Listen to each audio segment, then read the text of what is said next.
We are Onyx Imaging. We are the highest rated and most reviewed printer service center in Oklahoma. Hi, my name is John with Onyx Imaging. Today we're going to take a look at this HP 4250.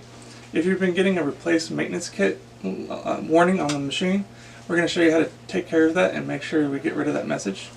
So it's a pretty simple process. The first thing you want to do whenever working on anything inside the machine is to make sure you completely power off the machine. And on this machine, the power switch is located on the front right side of the machine.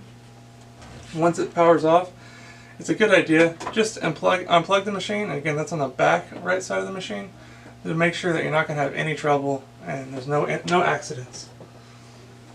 So now that the machine is completely powered down, what you're going to want to do, we're going to turn it around so you can see better.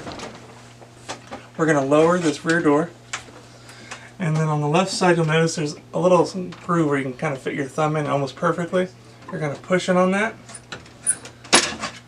and this whole rear cover is just going to pop right out. Once we have that removed, this is going to be your fuser. Anytime you handle the fuser though, be very careful. The fuser actually gets really hot, so you want to make sure that you're not going to hurt yourself or burn yourself. So please be very careful about where you put your hands on the fuser. On either side you're going to see a little blue tab on the bottom, and there's a little thumb grip on the very top. You're going to grab both of them on each side and just kind of press them in, and you're going to pull straight out, and this is your fuser.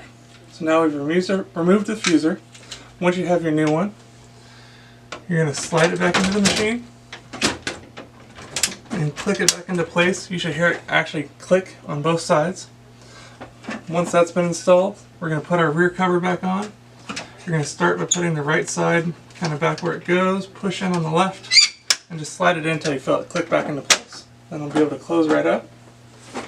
We'll turn the machine on. So now we've replaced the fuser, now we need to get rid of that message. So we're going to plug the machine back in, turn the machine back on, and once it starts counting, you're going to press and hold the green check mark button until all three lights turn on.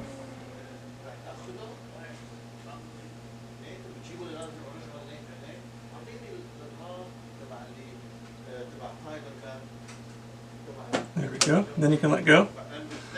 Once all three of those lights come on and you let go, it'll bring up another menu. You're going to use the arrow keys to scroll through, and you're going to find an option that says New Maintenance Kit. Once you see that option, you're going to hit the green check mark, and it'll automatically restart the printer and it'll get rid of that message for you. So now you've replaced your fuser and you've reset the fuser counter, so now it knows that there's a new fuser inside the machine, and you'll be good to go and back up and printing. Thank you. Thank you for watching. If you're interested in how you can receive free labor on all of your service calls, as well as how to qualify for free printer upgrades, contact us today. We are here for all of your printer and office supply needs.